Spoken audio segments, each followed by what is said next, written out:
भाद्रपद माह के शुक्ल पक्ष की एकादशी को परिवर्तिनी एकादशी व्रत रखा जाता है। दृक पंचांग के अनुसार इस साल 14 सितंबर को परिवर्तिनी एकादशी का व्रत रखा जाएगा।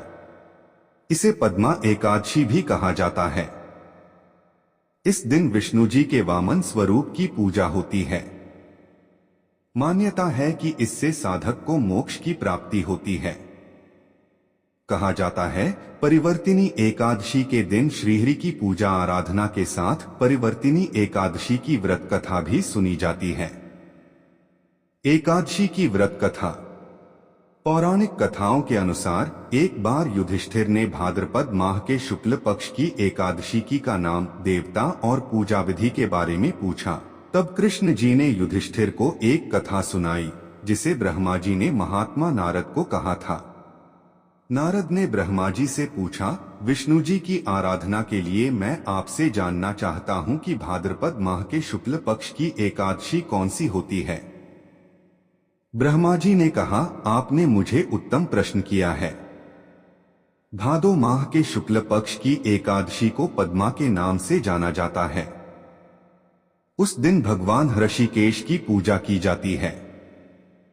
सूर्यवंश में मांधाता नामक एक चक्रवर्ती, सत्य प्रतिज्ञ और प्रतापी राजर्षि, जो राजा और ऋषि दोनों हो गए हैं।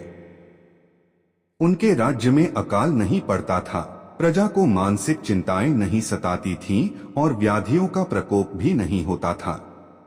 उनकी प्रजा निर्भय और आर्थिक रूप से धन समृद्ध थी। महाराज के कोष में केवल ईमानदारी से अर्जित धन का ही संग्रह था। उनके राज्य में समस्त वर्णों और आश्रमों के लोग अपने अपने धर्म में लगे रहते थे। मांधाता के राज्य की भूमि कामधेनु के समान फल देने वाली थी। उनके राज्यकाल में प्रजा का जीवन काफी सुखमय था।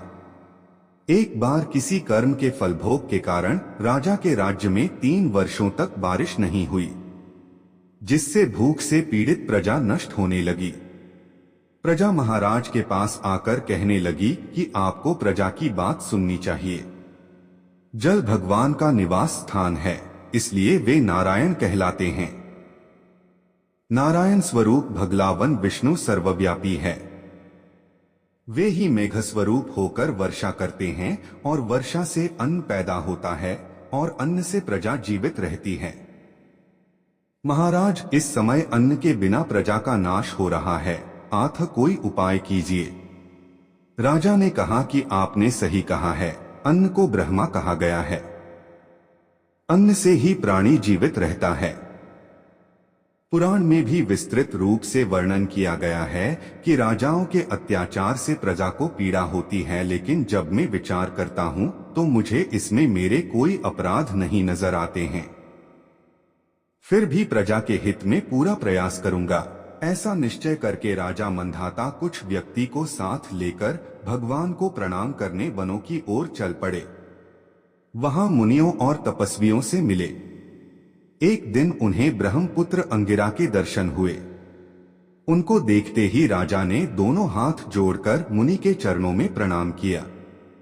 मुनि ने भी राजा का अभिनंदन स्वीकार किया और राज्य के बारे में पूछा।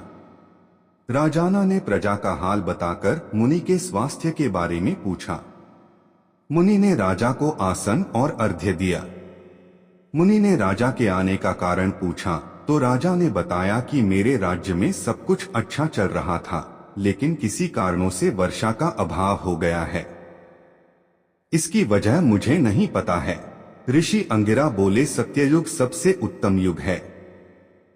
इसमें लोग परमात्मा के चिंतन में लगे रहते हैं। इस युग में केवल ब्राह्मण ही तपस्वी होते हैं, दूसरे लोग नहीं। तुम्हारे राज्य में एक शूद्र तपस्या करता है और इसकी कारण वर्षा नहीं होती है। तुम इसके प्रतिकार में यज्ञ करो, जिससे यह दोष शांत हो जाए। राजा ने कहा, मुनिवर, एक तो वह तपस्या में लगा है और उसका कोई अपराध भी नहीं है, इसलिए मैं उसकी तपस्या अवरोध नहीं उत्पन्न करूंगा। आप दोष को शांत करने वाले किसी धर्म का उपदेश कीजिए। फिर ऋषि ने कहा कि ऐसी बात है तो एकादशी का व्रत करो। भाद्रपद माह के शुक्ल पक्ष की पद्मा नाम से एकादशी होती है। इस व्रत के प्रभाव से निश्चित ही समस्या का हल मिलेगा और तुम अपनी प्रजा और परिवार के सदस्यों के साथ इसका व्रत कर सकते हो। ऋषि का ये वचन सुनकर राजा वापस घर लौट आए और चारों वर्णों के प्रजा के साथ मिलकर भादो माह के शुक्ल पक्ष का पद्मा एकादशी व्रत रखा। इस व्रत से राज्य में बारिश होने लगी और हरी भरी खेती से पृथ्वी सुशोभित होने लगी। प्रभु श्री कृष्ण ने कहा कि युधिष्ठिर इस कारण पद्मा यानी परिवर्तिनी एकादशी व्रत का करना चाहिए।